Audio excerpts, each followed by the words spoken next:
La idea de la charla son unos 6 puntos.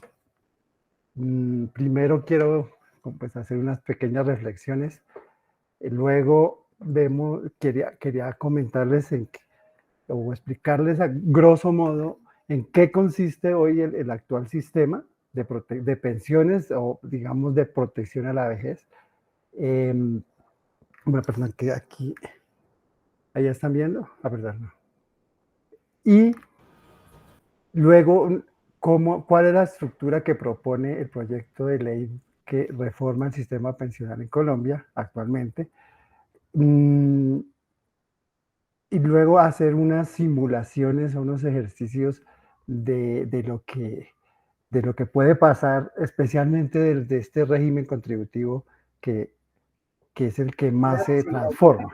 Entonces, las primeras reflexiones que quiero como a modo digamos, más de explicación sobre la presentación es que la presentación no se ocupa, o esta charla no se ocupa tanto de los temas macroeconómicos, o sea, los temas fiscales, demográficos y todo lo del mercado laboral, pues son temas muy importantes para cualquier ajuste a las pensiones en un país, pero de eso ya, pues yo no lo voy a tomar. Eso se ha, digamos, analizado por parte de diversas entidades y tanques de pensamiento como FEDesarrollo, ANIF y otros centros.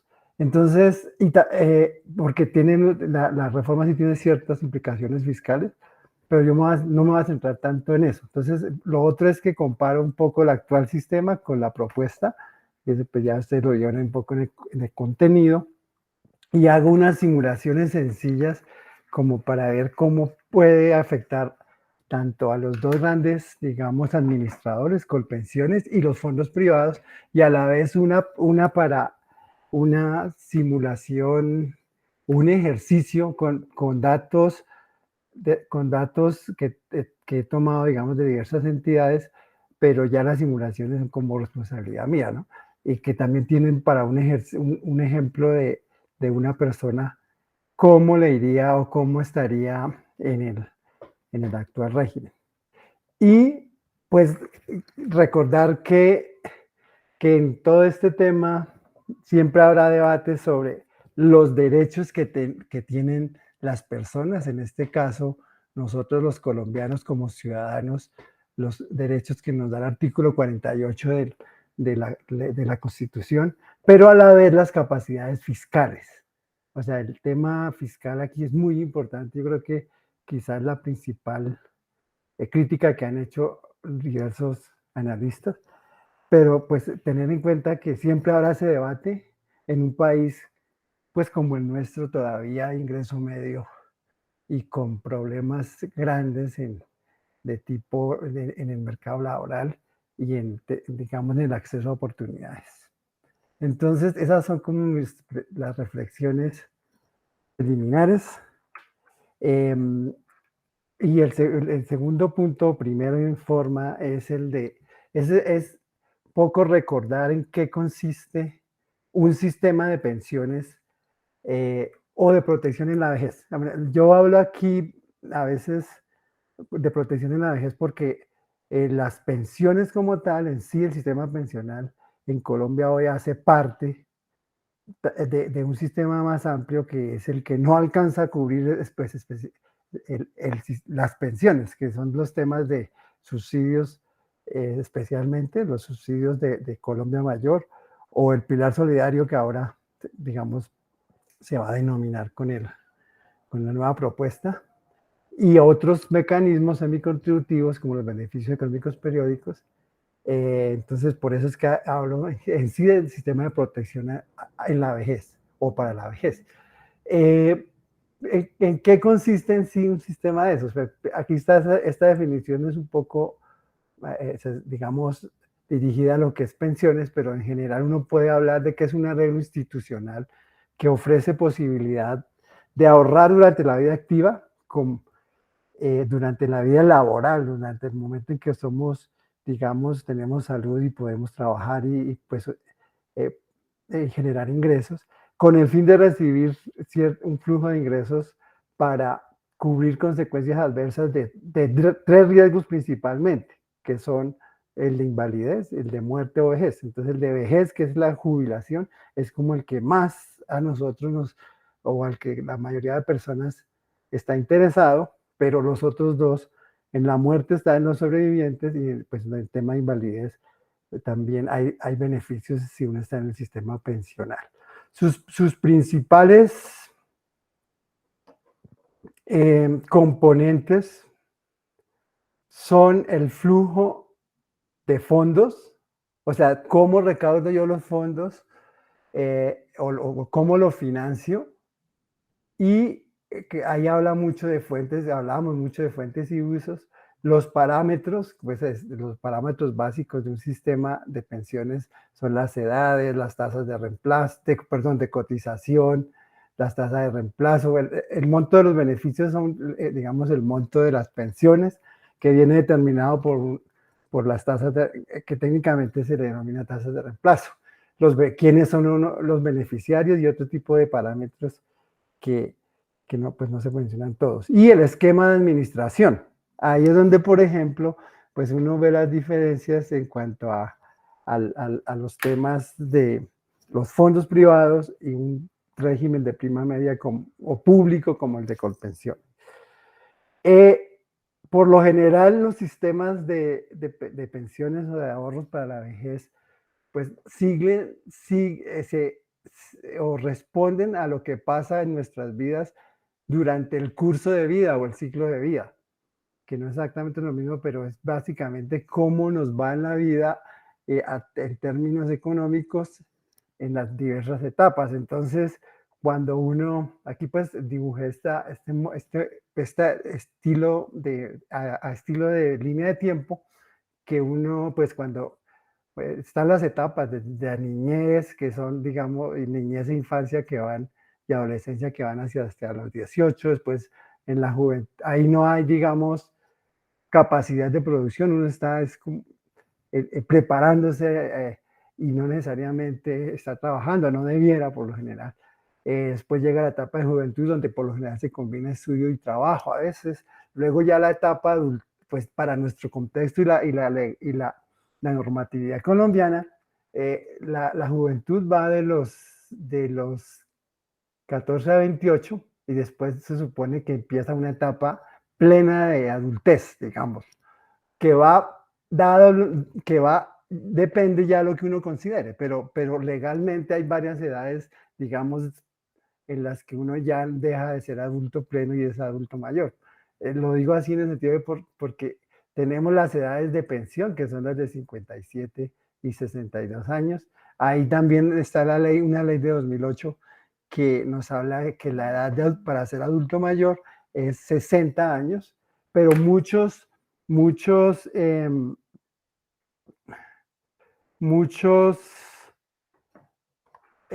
digamos, sistemas internacionales miden desde los 65, tienen las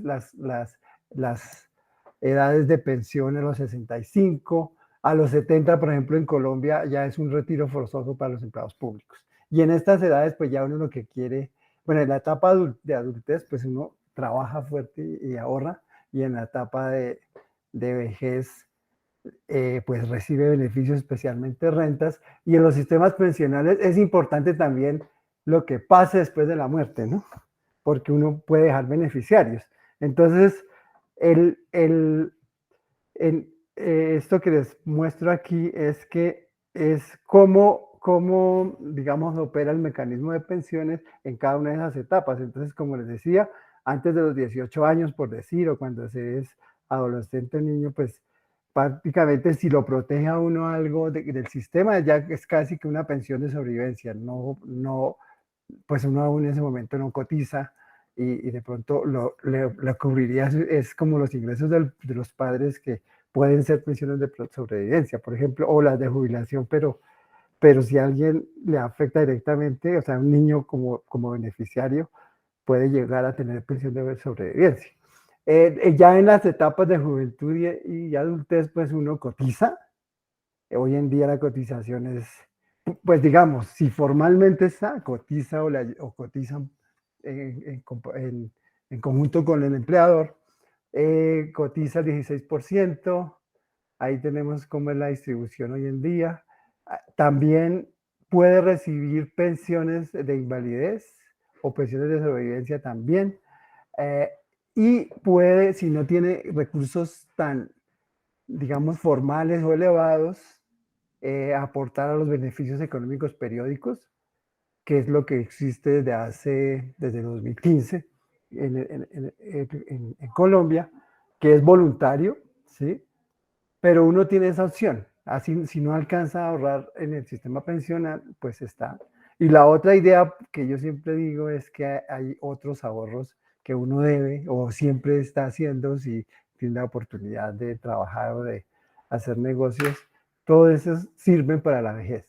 Y ya en la vejez, aquí en la etapa de los 65 a 70, pues uno se esperaría que entre en pleno pues las pensiones de vejez, o si no lo alcanzó, hoy en día tenemos la devolución de saldos, la indemnización sustitutiva o las rentas vitalicias BEPS, que pues se derivan de lo que ya denominábamos como ese ahorro voluntario, o desde digamos, básicamente de la década de los 90 finales y que se, que se fortaleció en 2003 con la ley 797, es el subsidio de Colombia Mayor a quienes no acceden a ninguna pensión y que pues por ahora cubre 1.7 millones de colombianos con, con un subsidio aún bajo, pero pues que al menos existe, que es de 80.000 pesos. Entonces eso es como lo que uno puede recibir en esas edades. Ahora, luego pues de la muerte, deja las pensiones de sobrevivencia. Entonces, como estos temas los traigo a colación, dado que nos pueden servir para los ejemplos que tenemos adelante y como para contextualizar en qué consiste bien un sistema visto desde el ciclo de vida o curso de vida. Ahora, ¿qué pasa en esas edades? Ahora uno ve cómo estos son datos de la gran encuesta integrada de hogares, eh, del ingreso laboral de las personas, de los ocupados, no de todo el universo de la población, sino solo de los ocupados, para 2022, donde uno ve cómo al principio a las edades, digamos, jóvenes, 15 a 19 años, pues los ingresos son pocos, realmente. Luego, ya a edades entre 30 a 39 años, por decirlo como en este rango, las personas alcanzan sus mayores ingresos en promedio. Estaba ya aquí hablando en promedio. Entonces aquí nos da que el ingreso laboral en promedio de una mujer en edades entre 30 a 39 en promedio es 1.400.000, el del hombre es 1.500.000, como siempre ahí vemos la brecha del ingreso laboral por género. Entonces, pero en esas épocas de los 30 a los 49 es donde toda esta franja, donde se recibe la mayor, digamos, la mayoría de personas que trabajan y que tienen oportunidades de ingresos, reciben su mayor, digamos, proporción. Esto es ingresos al mes, pero y después ya empieza a decaer. Entonces, la idea es que ya estos años, como el consumo empieza a caer en estas franjas, que haya, y la capacidad nuestra del trabajo disminuye, pues que haya las rentas y ahí es donde el sistema pensional tiene mucha validez, porque suaviza el consumo y pues no deja desamparadas a las personas, tanto a nivel económico y si una pensión por lo general cubre salud o la cotización, entonces no, tampoco lo deja desamparado en cuanto a los temas de salud. Entonces era eso lo que quería comentarles, que esto sí que sigue un ciclo de vida prácticamente del ingreso y de suavización, y que las pensiones pueden suavizar esta caída en el consumo a esas edades. Bueno, ¿cómo es la actual estructura del sistema de protección? Es como, eso es importante tener en cuenta que pues para poder comparar con la propuesta de reforma que tiene el gobierno. Entonces, primero aquí hago el símil como si el ingreso fuera de abajo hacia arriba, ¿no? Es como, perdón, entonces empiezo como con las personas si se nota la flecha, dice, ¿sí está quedando? Sí, señora, ahí se está Ok, viendo. ok. Bueno, entonces, en un principio, digamos, de ingresos, el sistema hoy en día protege a personas, como les decía, de ingresos bajos que no pudieron cotizar en la edad pues de adulto mayor. Entonces tiene el programa Colombia Mayor. Está el pilar intermedio que también existe hoy en día, que es el de los BEPS, beneficios económicos periódicos, que son voluntarios. Hoy en día tenemos en Colombia alrededor de 50.000 personas que ya reciben una renta vitalicia y hay 1 millón que han ahorrado o tienen algún ahorro en esas cuentas de beneficios económicos periódicos. Eso es lo que es como, pero aquí, digamos, son pilares hacia abajo antes de pensiones. Y el de pensiones está compuesto pues por el régimen de prima media, que es el de Colpensiones, y el régimen de ahorro individual, que son los fondos privados, que empezaron en abril de 1994, y hay otros instrumentos que tiene el sistema en esa parte contributiva, como el Fondo de Garantía de Pensión Mínima, que pues como su nombre lo dice, garantiza la pensión mínima en el régimen de ahorro individual para las personas que no alcanzan a tener el capital suficiente y cumplen la edad de pensión. Y también hay un fondo de solidaridad pensional que cotizan las personas un punto de su sueldo eh, cuando ganan más de 4 salarios mínimos, y ese de hecho alimenta el programa Colombia Mayor. Hay otros regímenes especiales, estos no son, digamos, de lo que uno podría denominar la ley 100, o sea, porque son ya son regímenes que ya están pasando, que básicamente ahorita tienen pensionados, no tanto afiliados. Entonces yo me voy a ir es por, lo que es que es el contributivo, que es el RAI y el régimen de prima media. Hoy en día también hay un ahorro pensional voluntario que aplica para los fondos privados. Ese es el actual. ¿Qué problemas tiene eso y digamos, cuáles fueron como las razones que llevaron al a que se presentara este proyecto de ley que hoy queremos como estudiar y que está en debate en el país? Primero, mm, el sistema tiene una baja cobertura, yo creo que ustedes ya lo han oído, pero aquí lo traigo a colación como para que no se nos olvide, pues digamos, de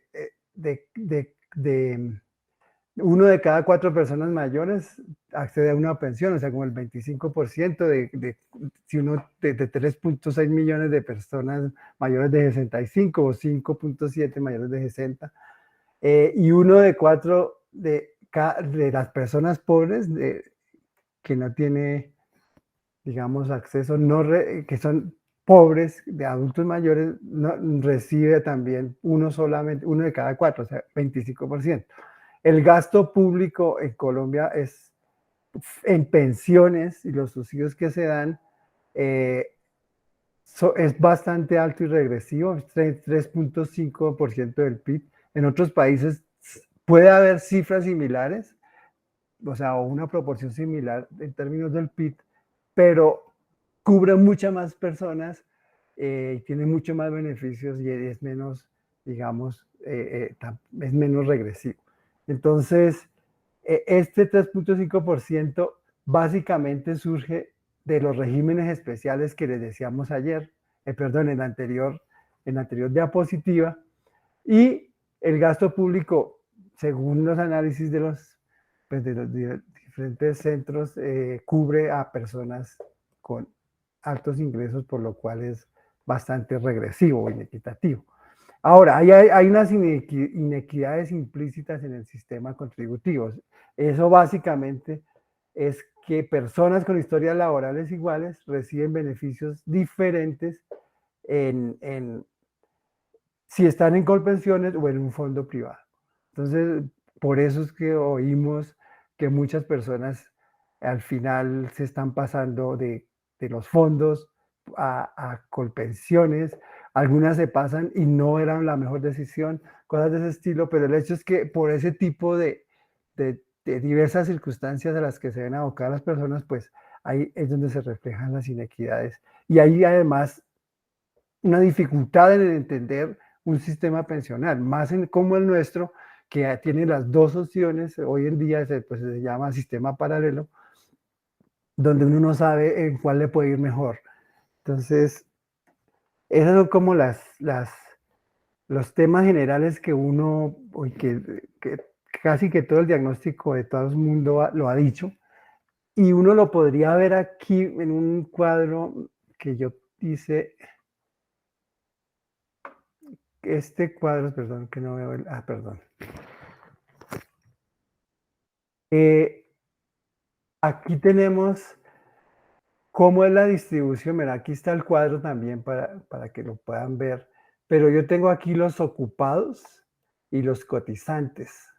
Los ocupados a 2022 y los cotizantes a los dos regímenes. Y lo que quería mostrarles y están ordenados por el rango de ingreso. Entonces, los que no tienen ingresos son este primer grupo aquí abajo. En Colombia de esos ocupados son 6.2%. Aquí también está, aquí lo vemos.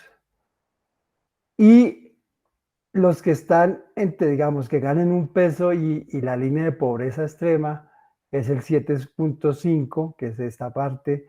Los que están en pobreza moderada, que es más o menos desde la línea de pobreza extrema hasta la de pobreza moderada, es el 11.8. Esos son 2.5 millones de personas. Y así sucesivamente. Lo que vemos, y cuando llegamos a un salario mínimo, tenemos el 39.4% de los ocupados. Y aquí vemos que a partir de ese, digamos, de ese rango de ingreso es que empieza a operar digamos, a permitir ahorros el tradicional sistema pensional. Entonces, la mayoría bueno, y de aquí para arriba, si vemos estos azules, cada vez hay pues personas de más de dos hasta tres salarios, son como el 5.5% de los ocupados. Esto es con la encuesta de hogares, ¿no? Y para los ocupados. Los cotizantes sí son datos reales de la superintendencia, y con el IBC, IBC es el ingreso base de cotización, el salario sobre el cual cotizan. Entonces, para que tengan en cuenta eso. Entonces, la idea es, pero si ustedes ven las barras azules aquí para arriba, se van desvaneciendo porque, bueno, las naranjas también, porque hay pocas personas con salarios, digamos, más allá de 3 o 4 salarios mínimos. Y lo colocaba para ver, decirles que desde la franja del salario mínimo es que empieza a operar ese sistema contributivo y deja mucha gente por fuera, que era lo que decíamos del tema de la falta de cobertura. Y pues que hoy en día no tienen el sistema contributivo. Ahora, ¿cómo es la estructura del proyecto de ley 293 que está en el Senado y que se radicó en diciembre, perdón, a mediados de marzo? Es la siguiente. Esto lo tomé de mi trabajo y del propio proyecto de ley, donde hay unas, digamos, explicaciones, unas gráficas bastante ilustrativas. Entonces, pasaríamos a tener un ya no un sistema paralelo, sino una pirámide o un sistema lineal más bien, lineal de acuerdo con el ingreso, donde hay un pilar solidario. Este pilar solidario al cual aplica para adultos mayores de 65 años, 65 o más, que no tengan pensión y que estén en pobreza extrema, en pobreza moderada o vulnerabilidad. Eh, Estas personas recibirían, si se aprueba el proyecto, una línea el valor equivalente a una línea de pobreza. El valor de la línea de pobreza hoy en día realmente está a 2021, pero por ejemplo aquí el ministerio o el proyecto de ley habla de 213.000, que puede estar en 213.000 a 2023. Eso es aproximado, porque la línea de pobreza no se ha calculado aún para este año, ¿no? Ni el 22. Entonces, pero oscilaría alrededor de esto. Esas personas recibirían ese monto. Luego viene el pilar semicontributivo, que también es para aquellos que ganan más de 65, perdón, que son mayores de 65 años y que ganan menos de un salario mínimo o que no alcanzan a la pensión. Ahorita vemos que eso puede tener varios casos, pero la idea es aquí ofrecer una renta vitalicia denominada así es para que se diferencie de una pensión como tal, por efectos jurídicos que no vienen al caso. Y luego viene el pilar contributivo. Este es el que de pronto más mucha gente se ha preguntado, porque especialmente los que están hoy en día afiliados o que son cotizantes o cotizantes activos. Entonces, lo que propone el proyecto de ley es que haya, que los salarios, o sea, independientemente del monto, bueno, si van hasta 1 a 3 salarios mínimos, las cotizaciones y los beneficios las reciba, las reciba y los brinde Colpensiones. Y luego para los que ganan, los salarios que superan esos montos, sobre ese monto de 3 hasta 25 salarios mínimos, va a un fondo de pensiones, a alguno de los 4, hoy en día hay 4 creo, 4 fondos de pensiones privados. Entonces, esa es como esto es lo que, aunque bueno, perdón, aquí tenemos el pilar de ahorro voluntario, que hoy en día también existe en el fondo para digamos, con los fondos privados. Cualquier persona que quiera más allá de cotizar de lo que quiera de los 25 podría hacerlo allá en eso. Sigue básicamente como está. Y acá pues aquí vemos por qué se le llama pilares. Entonces está el pilar solidario, el pilar semicontributivo, el pilar contributivo y el pilar de ahorro individual. Lo que sucede es que en otros países, bueno, de hecho, pues hoy en día hay algo así parecido, como ya les decía, pero en otros países los pilares, digamos, aquí esta dicotomía que hay, o esta partición del salario, no era dentro del régimen contributivo exactamente, sino o sea, la parte pública era más amplia, o existe. Pero el hecho es que el pilar contributivo tiene dos componentes que son el de Colpensiones o el de prima media y el de RAIS, que son sus dos componentes, o sea, unos subcomponentes. Ahora, va a haber un fondo de ahorro del pilar contributivo.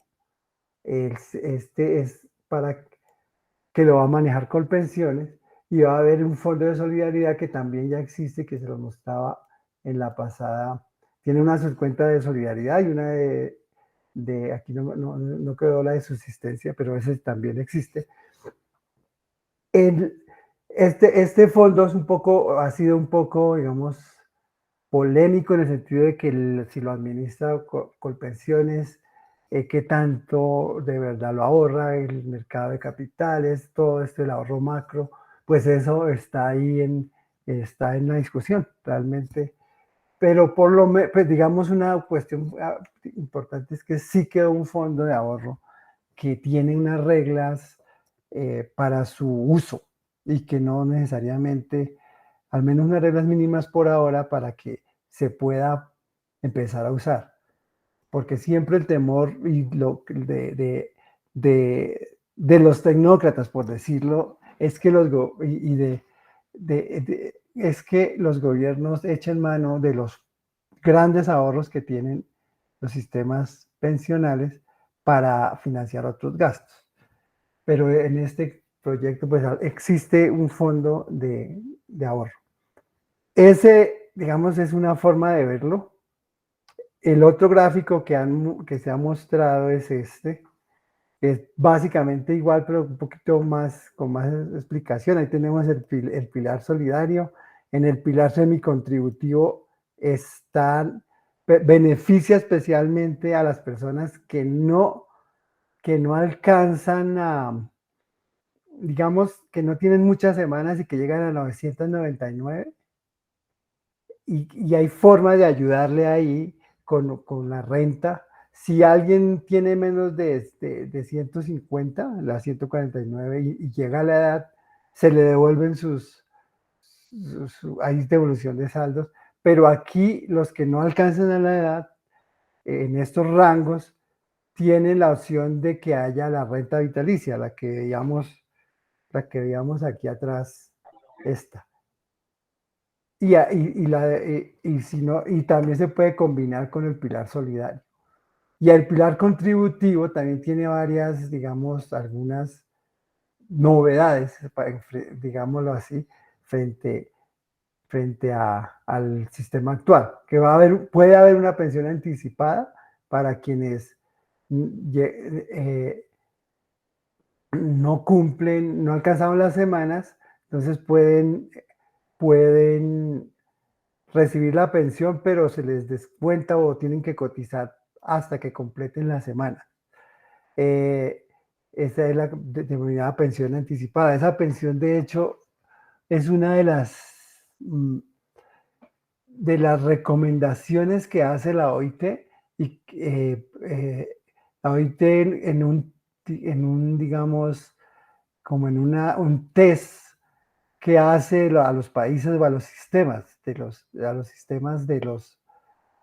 de los países, a los sistemas de pensiones, eh, eh, habla de, por ejemplo, uno de los elementos que debe tener un sistema de la pensión anticipada. Entonces, con esto se nota obviamente cómo el país, en este caso, por ejemplo, sigue esas recomendaciones.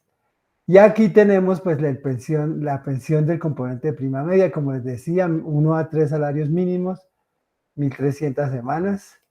Luego, desde 3 salarios mínimos, viene el régimen de ahorro individual. Este también va hasta los 25. Y luego, pues, el ahorro voluntario. Es como otra forma de verlo, más, digamos, escalonadamente. Eso es principalmente lo que tiene el proyecto de ley. Ahora, yo, digamos, quería mirar hacer como un cálculo de lo que significa tanto para Colpensiones como para los fondos de ahorro, los fondos, perdón, de pensiones. Entonces, aquí les muestro unas cifras eh, sobre quiénes hoy en día, cuántos son los cotizantes, que eran los mismos. Estos son hay 9.7 millones de cotizantes, que a los que veíamos en la primera gráfica, este total acá. Cotizante es aquella persona, bueno, para la fecha de corte, que cotizó en el mes. Pues hay unos afiliados que si no cotizan en el mes, no se contabilizan bajo la figura de cotizante, pero sí bajo la figura de afiliado activo. Hay otros que son los de que en los últimos 6 meses. Entonces estos son, digamos, los cotizantes, pues, se supone que podrían ser los más fieles, los que cotizan como todos los meses. Y en el país hay 9.7 millones, de los cuales 7.1 millones, 7.105.883 están afiliados al RAIS, al régimen de ahorro individual, a los fondos privados. Esos son el 73% de todo el, pues de los cotizantes, y el 27% pues está en Colpensiones. Ahora, volviendo a los rangos de ingresos y los clasificamos, el 80% de esos cotizantes en los fondos de ahorro individual, eh, el 80% son de uno a dos salarios mínimos. Y después, y después básicamente ustedes ven aquí cómo disminuye el, el porcentaje. O sea que los de más de 20 millones, perdón, los de más de 20 salarios que cotizan bajo más de 20 salarios, pues son 19.000 personas en el RAI, según los datos de la superintendencia a junio de 2022 que logré pues conseguir. Ahora, en Colpensiones la concentración cambia un poco, pues cambia bastante. Entre 1 a 2 salarios mínimos hay 36% de ese total de 2.5 millones que tiene Colpensiones. Y aquí no cambia tanto, digamos, tan drásticamente como en el otro, o sea, por lo menos hay porcentajes no tan concentrados alrededor de 1 y 2 salarios mínimos. Entonces, a pesar de que Rice tiene 2.7 veces más cotizantes, pues la mayoría está de 1 a 2 salarios mínimos. Esto lo hice para ver potencialmente cuánto recaudarían cada uno de las dos sistemas.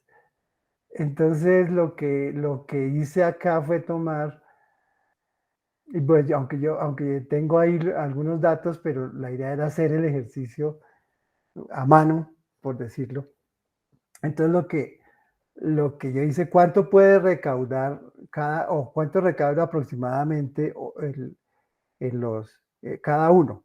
Entonces, lo que hace uno sencillamente es coloca un ingreso base de cotización, o sea, o el salario sobre el que cotizo, un promedio. Yo aquí le pongo, por ejemplo, que los de 1 a 2 salarios mínimos, el ingreso promedio base de cotización es 1.5 salarios mínimos. Eso lo multiplico por 16%, que es la tasa de cotización, y lo multiplico luego por por el número de cotizantes por 12 meses al año, y ese es el recaudo. Entonces, si vemos las cifras, aproximadamente sí es eso. Los fondos recogen alrededor de 2 punto algo millones mensual, que los 12 meses pues da aproximadamente esto. Pero entonces nos da que los fondos recogen 29 billones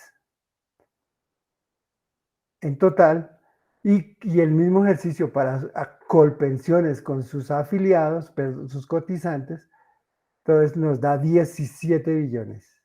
Entonces, esto es decir, vemos que el total al mes en Colombia aproximadamente, por las personas que hoy están cotizando, se recogen alrededor de 47, 48 billones de pesos cada mes. Perdón, cada año. Perdón. Entonces, cada año.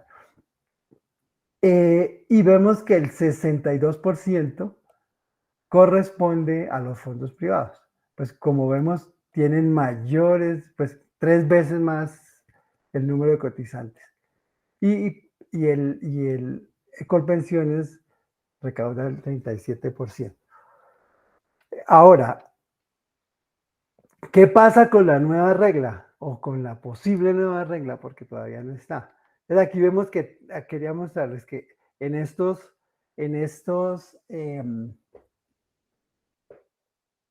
aquí en los dos, como está actualmente para los dos, en todas las franjas tienen cotizantes, ¿sí?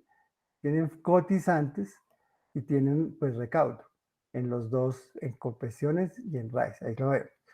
Pero si uno ya llega aquí, el cuadro que es un poco complejo, pero que ahí lo vamos, espero lo entendamos.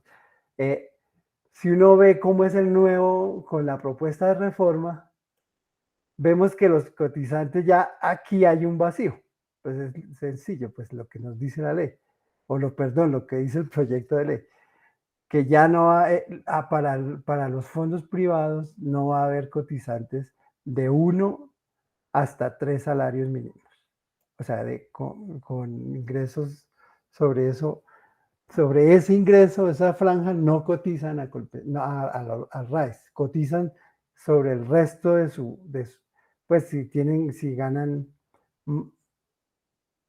si ganan más. Ahora, no es que estos cotizantes aparezcan, estos aquí, aquí yo dice, estos digamos, se sacaron y se sumaron a Colpensiones, y Colpensiones va a tener ahora el 9.7 millones. ¿Te acuerdas? Aquí teníamos 9.7 millones, que era compartido entre los dos.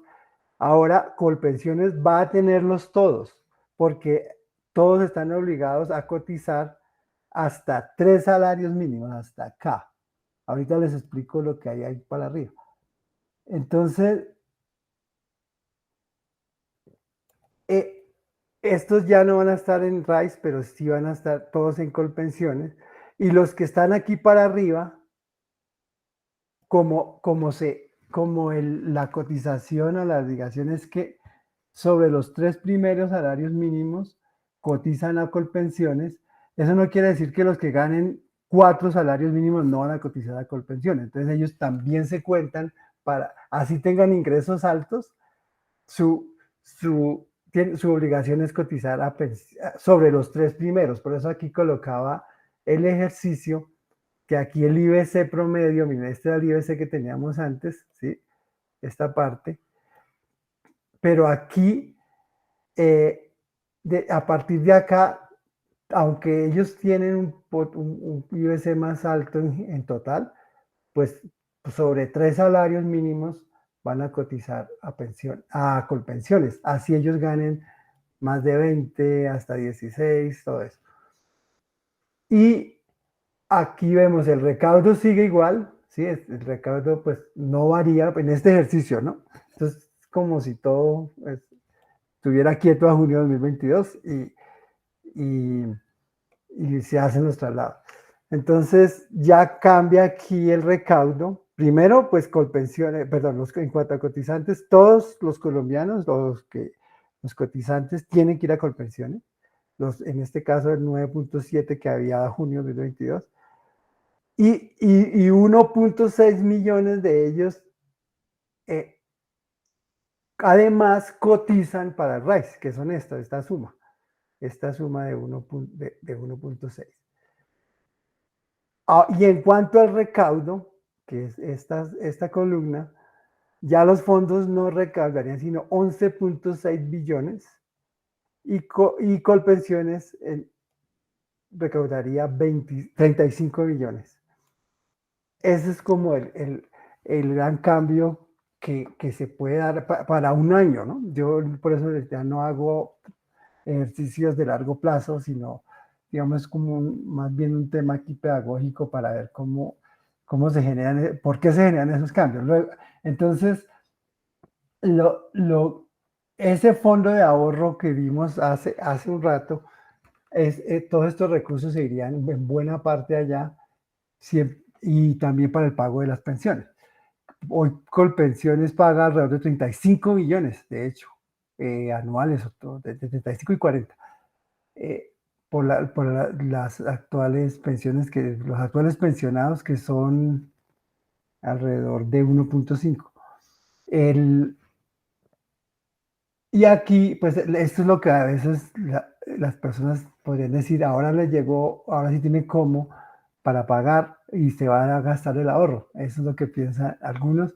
Hoy en día el gobierno transfiere a Colpensiones como 18 billones para ayuda de pago. También vienen las cotizaciones, pero el resto es que hay un déficit en Colpensiones y por eso el temor de algunos de que este ahorro se gaste ahí. Y pues uno ve cómo los regímenes de los fondos tendrían pues una caída en sus ingresos.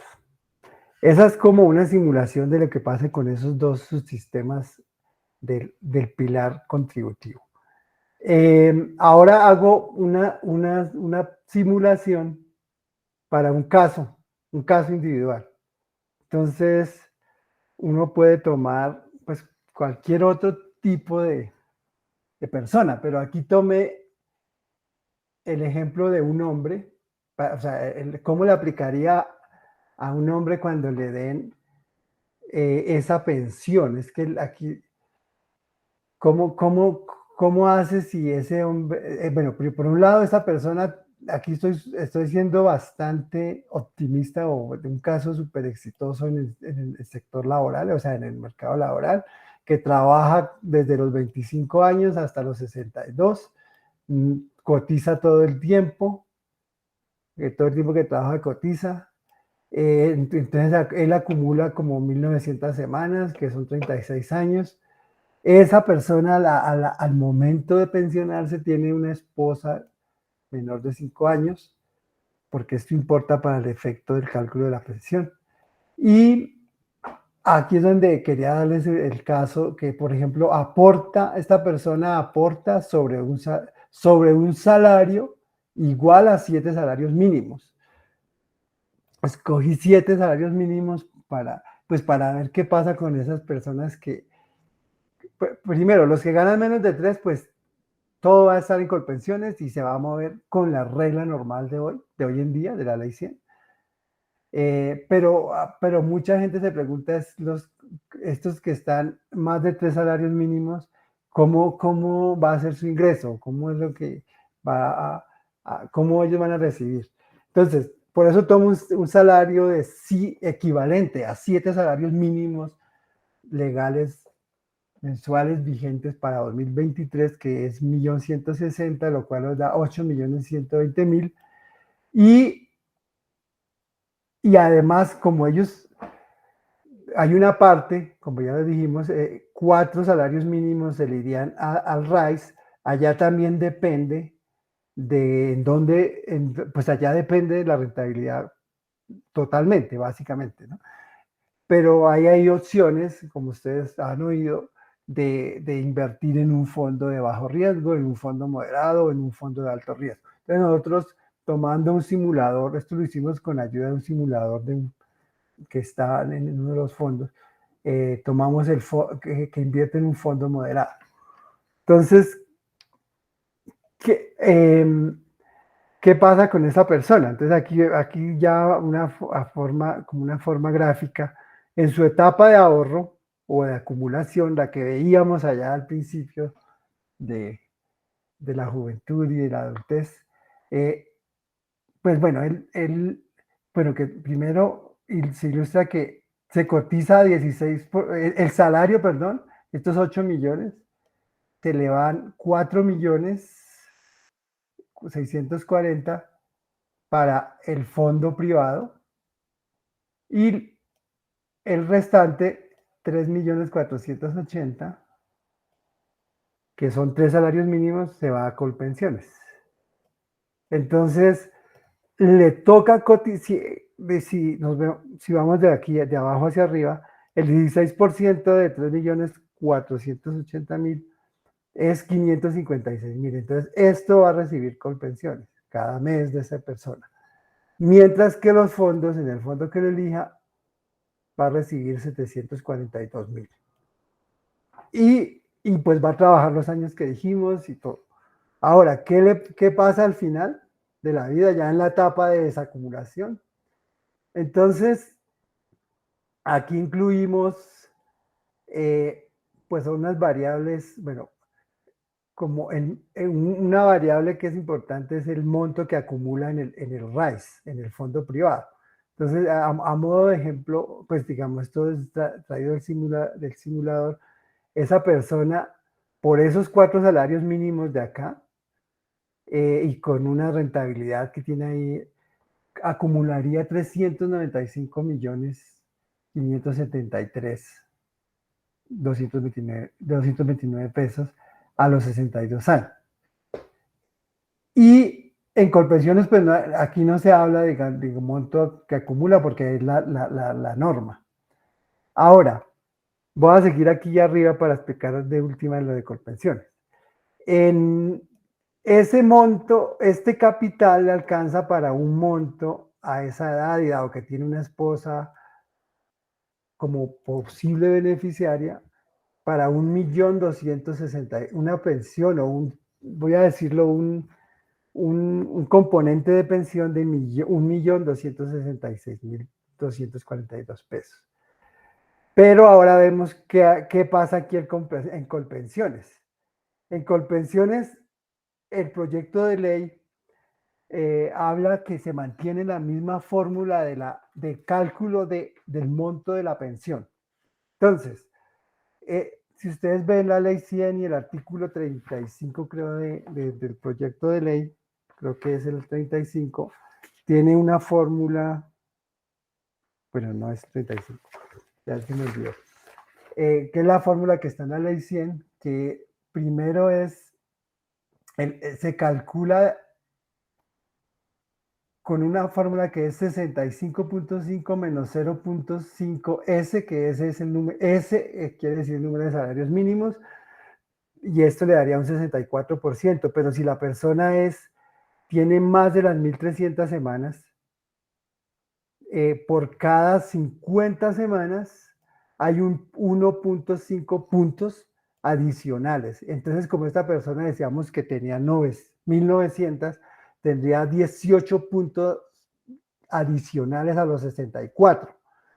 Pero resulta que también la ley 100 y de este proyecto habla de que máximo es el 80% de la pensión, entonces no le van a dar el 82, sino que le van a dar el 80% en Colpensiones. Entonces, si el ingreso base de liquidación ¿no? Es igual al de cotización, porque prácticamente como estamos haciendo el ejercicio que es igual, el ingreso base de cotización y de liquidación va a ser, se multiplica por 80% y eso me nos da 2.784.000 pesos para una persona que cotizó por 36 años. Si ustedes ven de pronto las noticias, de hecho hoy o ayer, veía a la persona que hizo estos cálculos para el ministerio, ella habla de que en Colpensiones las personas van a recibir máximo 2.200.000.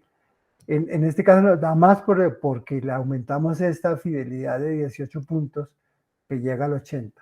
Y por ellos, digamos, es principalmente por eso. Pero lo que vemos es que tiene esos dos montos. Ahora, la ley dice que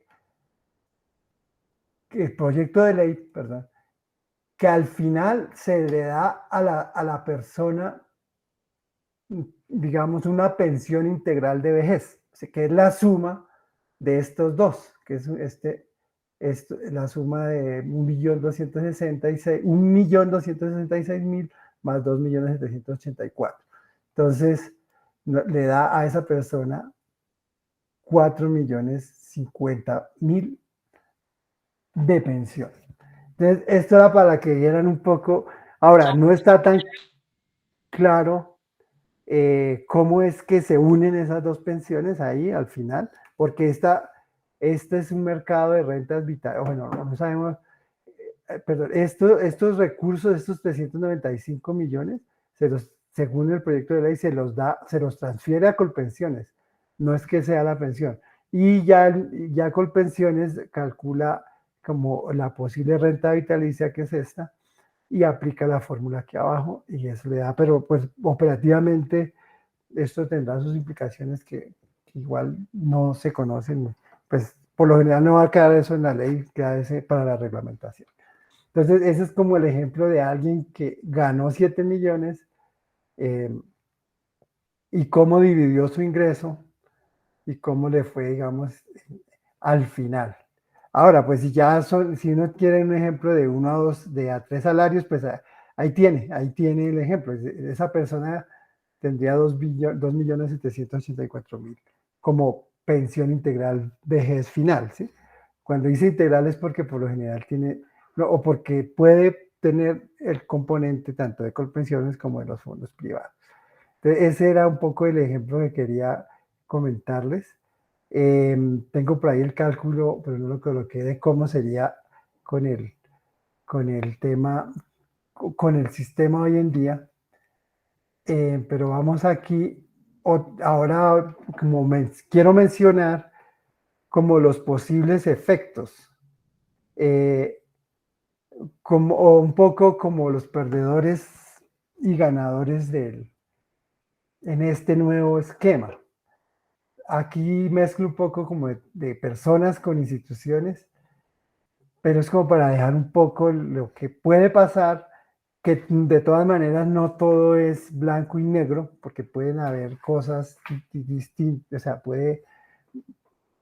los casos son muy, muy particulares. Por ejemplo, cuando yo hacía este cálculo, todo esto depende también, aquí estoy siendo súper optimista, eh, es un súper optimista en la fidelidad y en que esta persona puede cotizar o puede tener un trabajo estable y todo. Y que de beneficiario tiene la esposa, que, bueno, que no tiene más herederos.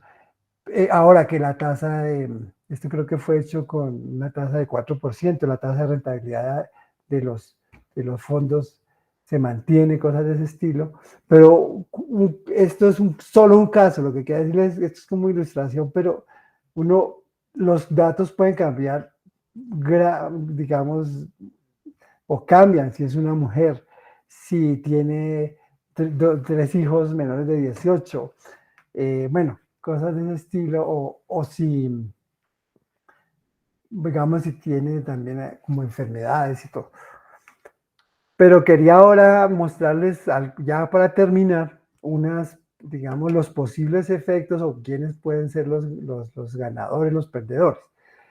La gran bondad de para empezar, la gran bondad que tiene, digamos, de la propuesta de reforma, en mi concepto, es que parece que va a cubrir a los pobres, a aquellas personas pobres que no cotizaron.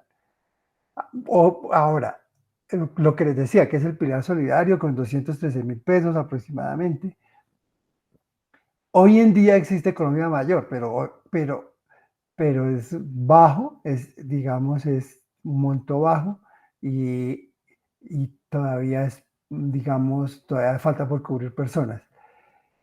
Quiero decir aquí que inclusive bajo la legislación actual, el gobierno, los gobiernos que hubo antes, hubieran podido también llegar a un monto de 213.000 si estuvieran, digamos, fiscalmente respaldados o con los recursos. Porque hoy en día la ley 100 ahorita se me olvida el artículo, y junto con la ley 797 de 2003, establecieron pues Colombia Mayor y se puede dar hasta medio salario mínimo a las personas de Colombia Mayor. Lo que sucede es que en áreas de aumentar la cobertura, pues los montos no se han aumentado y requiere realmente un esfuerzo fiscal amplio llegar, por ejemplo, a esa línea de indigencia que son los 210.000, 213.000 que se propone o que se propone en el proyecto de ley.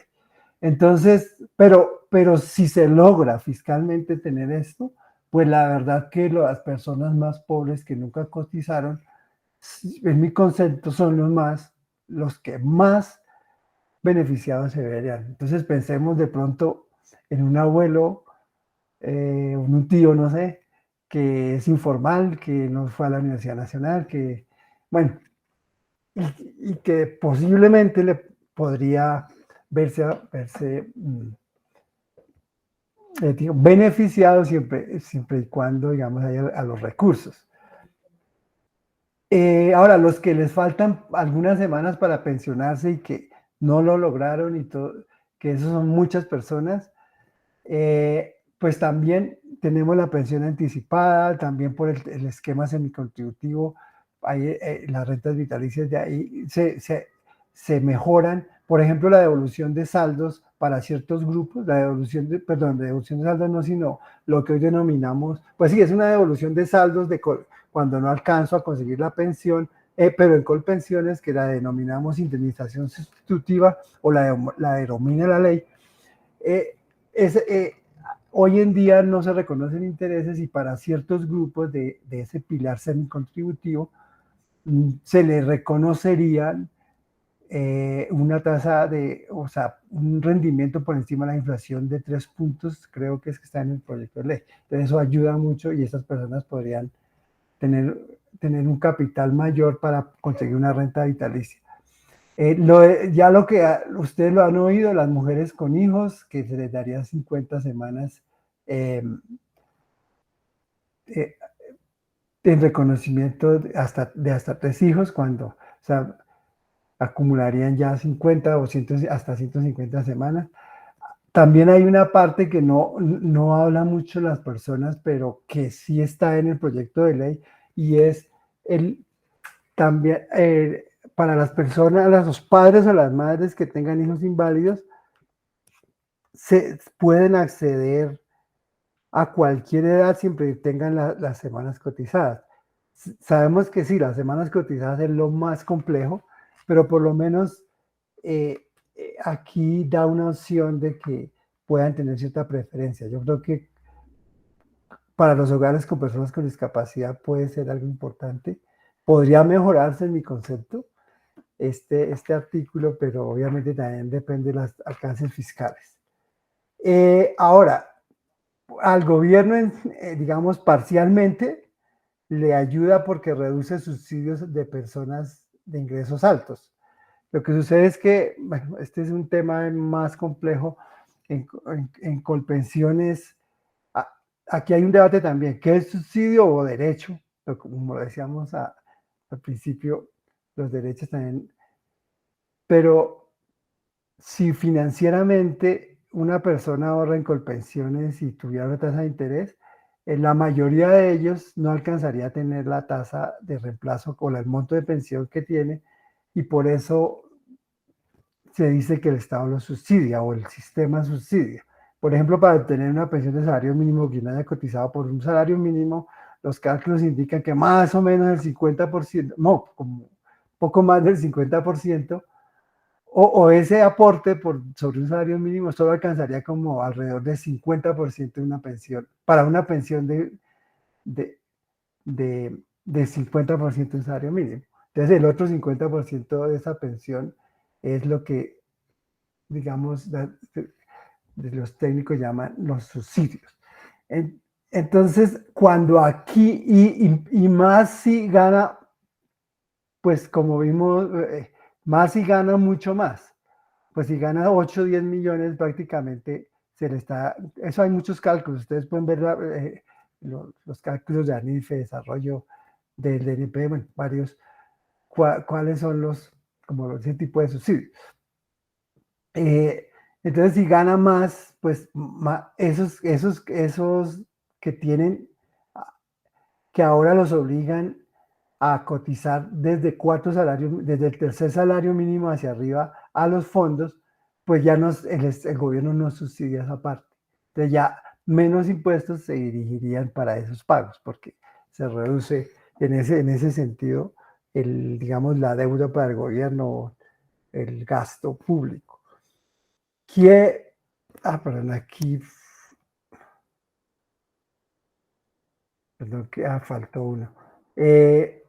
Ahora, ¿qué problemas, digamos, aquí me faltó una diapositiva, pero quería mencionarles cuáles son como los posibles efectos negativos o quiénes son los que no alcanzan, o bueno, los que tienen, los que no les gustaría un poco la reforma, o al menos en cuanto a organización. Pues primero, las personas que hoy en día, una persona que hoy en día esté en Colpensiones y que no tenga, bueno, recordemos que el régimen de transiciones como está planteado es de este nuevo sistema aplicaría para quienes tengan 1000 semanas cotizadas o los que no hayan alcanzado 1000 semanas, perdón. Los que tengan 1000 o más se regirían por el actual sistema. Entonces, una persona que hoy en día esté, digamos, en colpensiones de ingresos altos me refiero a más de 3 salarios mínimos, se vería un poco, digamos, vería un poco reducido su ingreso o su monto al final, porque esa parte que va a los fondos de pensiones, como les mencionaba, es un poco, tiene menos subsidio o no tiene, digamos. Entonces, hoy en día alguien que gane 5 y se pensione pronto, pues su pensión va a ser mucho mayor que el que se pensione en unos 2 años o 3, pues comparativamente, si dado, digamos, esta norma. O también, pues, de alguna manera, al tener todo, como vimos en el cuadro, eh, en uno de los cuadros donde las personas se trasladan del fondo de los de 1 a 3, todos de 1 a 3 salarios mínimos van a estar en los fondos privados, pues ahí ese subsidio aumenta y la deuda con el gobierno va a aumentar. Eso es el principal, digamos, cálculo que se hace, es porque todas estas personas van a recibir más, pues van a recibir los subsidios de Colpensiones y como vimos eran de los 7 algo millones de los fondos, solo quedaba 1.6 en los fondos, o sea que 5.5 más o menos se iría a Colpensiones y esas personas van a generar o se les va a dar más subsidio y por eso esos en buena parte los cálculos que hace ANIDOF Desarrollo y donde dice por los cuales se aumenta el déficit o el pasivo pensional. Y obviamente por el tema del pilar solidario. Entonces el gobierno va a tener un fisco, digamos, una presión fuerte. Ahora, las AFPs privadas pues también se van a ver, digamos, ahí vieron ustedes, se le van sus afiliados, se le va muchos ingresos. Existe digamos, la gran duda, bueno, pues que realmente yo por eso no dije que no iba a tratar esos temas, pero es quién paga todo esto en el futuro, o digamos, ahorita hay ingresos, pero después, ¿quiénes lo pagan? Porque el gasto en el pilar solidario y la deuda que implícita y más alta que se genera con pensiones, eso genera un aumento del pasivo pensional que aunque hoy hay recursos, posiblemente no se sabe cómo al final. Los cálculos de quienes hicieron que no sé si están aquí, de los cálculos que se hicieron, los costos no son tan altos y especialmente se diluyen en el tiempo hacia los años, creo que hacia el 40, 50. Entonces, eso siempre es, como es tan de futurología, pues todavía uno no sabe. Pero el hecho es que la, el grupo que hizo los cálculos es también, digamos, ve que sí hay ciertas complicaciones, pero no son tan fuertes como las que dice ANIF o Desarrollo. Y otra cuestión es el tema demográfico y de los cotizantes al sistema. Hacia el año 50, 60, realmente ya no va a haber sino un cotizante o más o menos por cada pensionado o 2 cotizantes por cada pensionado. Eso tiene sus problemas y eso en el sistema de régimen de prima media o de colpensiones y eso, pues son las grandes dudas que quedan ahí frente a eso. Y el otro tema es el de mercado de capitales. Los fondos privados hoy en día tienen creo que 350 billones, o sea, de ahorro, que en buena parte está en TES, otros están en otros, digamos, en bonos, también para financiar en fondos de inversión que permiten financiar proyectos de empresas reales. y todo eso podría moverse y eso es lo que podría ser tan negativo, pero pues todo esto es potencial. Entonces, esos son los temas que yo quería comentarles. Por ahora no nos fuimos a fondo a toda la reforma, pero era como un brochazo general. Entonces, Lisette, muchísimas gracias.